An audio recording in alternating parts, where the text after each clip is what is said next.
থেকেছেন বংশানুক্রমিক, তাদের অনেককে এসআইআর এর আওতায় ফেলা হয়েছে। হরিশ্চন্দ্রপুরে বোধহয় 90,000 প্রায় জুডিকেশনে আছে এবং বাদের তালিকায় আছে। মমতা বন্দ্যোপাধ্যায়ের প্রতি নিঃশর্ত শ্রদ্ধা এবং আনুগত্য জানাতে আজকে মতিউর আমাদের দলে যোগ দেবেন।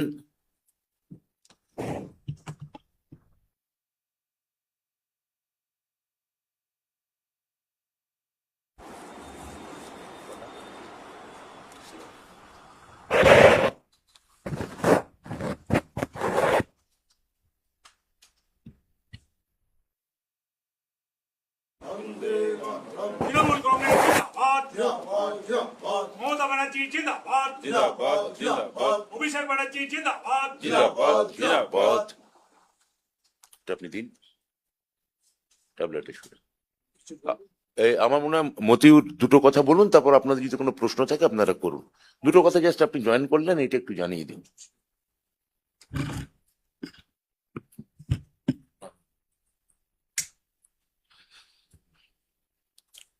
नमस्कार, आदाब, अस्सलाम वालेकुम।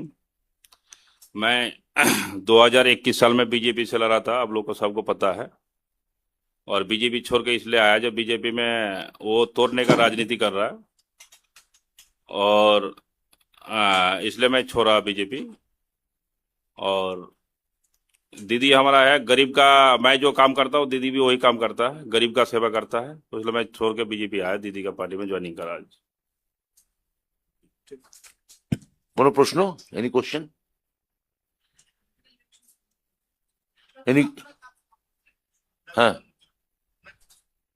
আমাদের, হ্যাঁ, মানে যে কোনো এনিবডি। প্রশ্ন যেটা, রাজু বিস্তা রাষ্ট্রপতির একটি অনুষ্ঠান, সেখানে যোগ দিয়ে আজকে মন্তব্য করেছেন রাজ্যে রাষ্ট্রপতি শাসন জারি করেই ভোট করতে হবে, এটা আমি এখনই রাষ্ট্রপতিকে জানাবো। না, উনি তো ইতিমধ্যে পাহাড়ে নিজেকে একজন স্বঘোষিত গুন্ডা হিসেবে চিহ্নিত করেছেন। তো যিনি পাহাড়ে স্বঘোষিত গুন্ডা হিসেবে চিহ্নিত, তিনি রাষ্ট্রপতিকে জানাবেন, রাষ্ট্রপতি সেটা শুনবেন কিনা, সেটা গুন্ডার কথা রাষ্ট্রপতি শুনতে মাঝে মাঝে শুনতে হয় ওনাকে, এক্ষেত্রে শুনবেন বলে আমার মনে হয় না। রান্নার গ্যাসের দাম 60 টাকা বাড়লো, এই বিষয়টা কি কেন্দ্রীয় সরকারের আগে ভাবা উচিত ছিল? যে পরিস্থিতি তৈরি হয়েছে সেই নিয়ে প্রিকশন কি আগে নেওয়া উচিত ছিল? সাধারণ মানুষের সমস্যার মধ্যে পড়তে হবে এই সিচুয়েশন। না, উনি তো ওনার, দেখুন, আন্তর্জাতিক পরিপ্রেক্ষিত নিয়ে আমরা কথা বলবো না এই কারণে যে সেটা আমাদের দলীয় কিছু বিধি বাধ্যবাধকতা বা গাইডলাইন আছে। কিন্তু এটা তো ঠিক যে আন্তর্জাতিক স্তরে উনি ওনার বন্ধুত্ব কার প্রতি সেটা জানিয়ে দিয়েছেন ইতিমধ্যে, এবং কাকে ওনার বন্ধুত্ব উনি জানাতে চান মধ্যপ্রাচ্যে সেটা উনি জানিয়ে দিয়েছেন। ফলে বিজেপির কেন্দ্রীয় স্তরে তেলের দাম যে বাড়বে এটা কিন্তু সমস্ত মানুষই অনুমান করতে পারছিলেন, যুদ্ধ পরিস্থিতি যেদিকে যাচ্ছিল। তো বিজেপি সেটা আগে থেকে অনুমান করলো না কেন এবং তার প্রতিষেধক নিল না কেন কেন্দ্রীয় সরকার? সেটা কারণ তারা মানুষের কথা ভাবে না। তাদের নেতাদের হয়তো গাড়ির তেলে খরচা লাগে না, কিন্তু সাধারণ মানুষের তো গাড়ির তেল চড়তে হয়, ডিজেল লাগে, পেট্রোল লাগে, এবং সেগুলোর দাম এখন যে পরিমাণে, এখন যুদ্ধ পরবর্তী অবস্থায় যে পরিমাণ কোথায় গিয়ে যে ঠেকবে আমরা জানি না। এবং আমার মুখ্যমন্ত্রী ইতিমধ্যেই, দলীয় নেত্রী মমতা বন্দ্যোপাধ্যায় আগামীকাল এই নিয়ে একটা, এই যে গ্যাসের দাম বেড়েছে ধরুন, এই নিয়ে তো কালকে একটা মিছিল কল করে দিয়েছেন যে মানুষের দুর্ভোগ, একমাত্র তৃণমূল কংগ্রেস তার মানে মানুষের দুর্ভোগে প্রথম রেসপন্ড করে, প্রথম প্রতিক্রিয়া জানায়। এটা কিন্তু গোটা পশ্চিমবঙ্গ এখন কেন গোটা ভারতবর্ষ জানে। 2025 সালের অগাস্ট মাসের পর থেকে 2026 সালের জানুয়ারি মাস পর্যন্ত আন্তর্জাতিক খোলা বাজারে তেলের দাম কমেছে, সেইটা রিফ্লেকশন ভারতবর্ষের মানুষ দেখেন। তেলের দাম কমে না, কিন্তু যখন আন্তর্জাতিক বাজারে চাপ তৈরি হয় এবং সেখানে দাম বাড়ে তখন দামটা বাড়ানো হয়। তাহলে কমার বেনিফিট আমরা পাই না, বাড়ার মাসুল আমরা ভুলে চলি কেন? সেই তো কমার বেনিফিটের ক্ষেত্রে যে অর্থনৈতিক যে নীতি, বৈদেশিক নীতির সঙ্গে তো এই অর্থনৈতিক নীতি জড়িয়ে আছে তেলের দাম বাড়া কমার ক্ষেত্রে। ফলে যখন ওরা দাম কমায় তখন কিন্তু কোনো রকম কোনো সুবিধা সাধারণ মানুষ তো পায় না। আর দাম বাড়লে যে কি হয় সেটা তো খালি গ্যাসের দাম বা তেলের দাম বাড়া না, একই সঙ্গে দৈনন্দিন জিনিসপত্র, আনাজপাতি, নিত্য প্রয়োজনীয় সামগ্রী সবকিছুর দাম মানুষের বেড়ে যায় এবং মানুষকে সেটা দুর্ভোগ পোয়াতে হয়। কেননা তেলের ইকোনমির সঙ্গে, অর্থনীতির সঙ্গে অন্যান্য সমস্ত জিনিসপত্রের অর্থনীতি জড়িয়ে আছে, এটা তো একটা বাচ্চা ছেলেও জানে। রতদা, বাংলা এবং বিহারের কিছু জেলা নিয়ে কেন্দ্রীয় শাসিত অঞ্চল করতে চাইছে এমনই অভিযোগ তুললেন মুখ্যমন্ত্রী মমতা বন্দ্যোপাধ্যায়। আপনার কি স্ট্যান্ডপয়েন্ট? দেখুন, এটা তো মমতাদি বলে দিয়েছেন, এটা দলীয় স্তরে, এটার উপর আর আমার কোনো অতিরিক্ত কোনো সংযোজন করা ঠিক হবে না। কিন্তু আফগানিস্তান যখন রাষ্ট্রপতি আসছে শাসন লাগুর যে এত একটা প্রেশার, নতুন একজন রাজ্যপালের তাকেও নাকি পাঠানো হয়েছে মেনলি ওই রাষ্ট্রপতি শাসনকে টার্গেট করে পাখির চোখ। দেখুন, রাষ্ট্রপতি- তার মানে বিজেপি বুঝতে পারছে যে এখানে সিবিআই দিয়ে কিছু হলো না, ইডি দিয়ে কিছু হলো না, ইনকাম ট্যাক্স দিয়ে হলো না, এবং এসআইআরও সেসব দিয়ে মানুষ ক্ষিপ্ত এসআইআর এর উপর।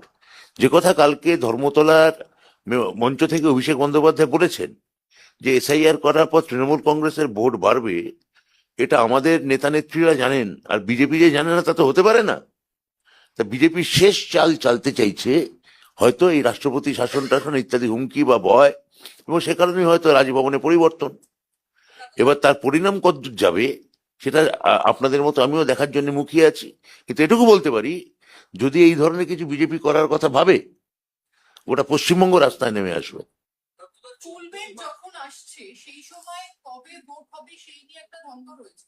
অন্যদিকে এখনো 61 লক্ষের মধ্যে মাত্র 7.5 লক্ষ যে সলিউশন, সেই সলিউশনটা ভোট কবে হবে সেই নিয়ে এখনো জানা নেই, এবং ভোটে এরা পার্টিসিপেট করতে পারবেন কিনা অ্যাডজুডিকেশনে যারা রয়েছেন সে বিষয় নিয়ে কি বলবেন? না না, যোগ করে দিয়েছে যেহেতু নিচের সরকারের উপরে রয়েছে যারা এখনো বিচারাধীন রয়েছেন তাদের তালিকা, এইভাবে কি অসমাপ্ত রেখেই বিজেপি করতে চাইছে? বিজেপি যে কোনো পন্থা নিতে পারে ভোটে জেতার জন্য, বিশেষত বাংলায় ভোটে জেতার জন্য। কেননা বাংলা হচ্ছে ওদের কাছে একটা বৌদ্ধিক একটা শক্তি, একটা ইন্টেলেকচুয়াল পাওয়ার বলতে বাংলার যা বোঝায় সেটা তাই। এবং আমি মনে করি যে গোটা ভারতবর্ষকে বিজেপি মনে করে যে বাংলার বৌদ্ধিক অর্থে একটা ক্রাউন জুয়েল, মুকুটের মাঝখানে লেগে থাকা একটা মরকতমণি, তার নাম ভারতবর্ষে, তার নাম একমাত্র রাজ্য বাংলা। সেই বাংলা তারা এখনো দখল করতে পারেনি। এই ক্রাউন জুয়েলটি, এই জুয়েল দখল করার জন্য বিজেপি মরিয়া। ফলে আপনারা যে প্রশ্ন করছেন যে বিজেপি কোনো পন্থা নিতে পারে কিনা, বিজেপি সব পন্থা ইতিমধ্যে নিয়েছে। বিজেপি হেন কোনো পন্থা নেই বাংলাকে দখল করার জন্য। 2021 সালে এসে ওখানে দিনের পর দিন স্বরাষ্ট্রমন্ত্রী বলেছেন আগলা বার 200 পার। ফলাফল কি হয়েছে আপনারা দেখেছেন। এবারও পশ্চিমঘাট পর্বতমালা থেকে যে সমস্ত মারহাট্টার দল আসছে, যে সমস্ত বর্গীর দল আসছে, তাদের উদ্দেশ্যে বাংলা একটাই কথা বলতে পারে, কোথায় খাপ খুলেছো শিবাজি, এটা পলাশ। দাদা, আজকে তৃণমূল কংগ্রেসে যোগদান করার কারণ কি আপনার? দেখেন, আমি তৃণমূল কংগ্রেসে জয়েন করার কারণ যে আমি আজ থেকে আমাকে 14-15 বছর আগে, মানে আমাকে বাঙালি কিছু ছিল না। যখন থেকে দিদির সরকার এসছে তখন থেকে আমার রাস্তা, রোড, বিজলি, আবার পানিটা কয় তো না আমার গ্রামে। আর আমরা দিল্লি থেকে আসতাম তো আমার কাপড় খুলে নুঙ্গি খুলে আমার কাদা কাদা হেঁটে আসতে হতো। এই 15 বছরে আমার এত রোড হয়ে গেছে, এত রাস্তা হয়ে গেছে, মানে গলি গলিতে হয়ে গেছে। এখন ব্লক থেকে ঘুরছে যে কোনো জায়গায় ঢালাই করবো তো জায়গা বেচা আছে নাকি। এই জন্য আমি তৃণমূল কংগ্রেসে জয়েন করলাম। কাজ দেখে গরিবের পার্টি আর গরিবের বন্ধু বুঝলে বলে জয়েন করলাম।